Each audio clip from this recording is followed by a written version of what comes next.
Hello, I'm Tarquin Kitchener, and I am an actor. Welcome to my first acting class. I would use the word masterclass, but I feel that it is somewhat pretentious. A pompous and self-opinionated raising of the actor to something else, something above acting. If there were such a thing.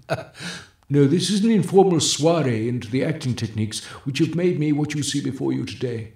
A humble weaver of spells, a keeper of all illusions, the gatekeeper of talent. Sometimes I feel like a small Dutch boy with his finger in the acting dike, holding back the torrent of theatrical excellence. I have on many occasions voiced this view to my acting brethren to hushed silence as they take in the depth of my words.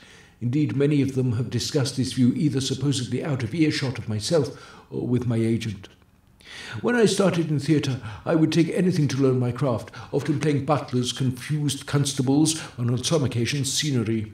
Oh, those halcyon days when audiences didn't expect too much, and I delivered. There are certain things in the theatre which I suppose are the same in any walk of life. I speak, of course, of initiations.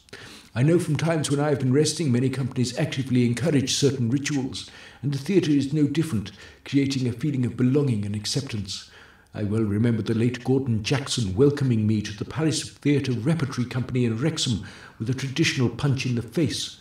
Thora Hird was very accepting when I was recruited some weeks later to the Cheshire Playhouse. She was one of the first with the ceremonial knee in the crotch.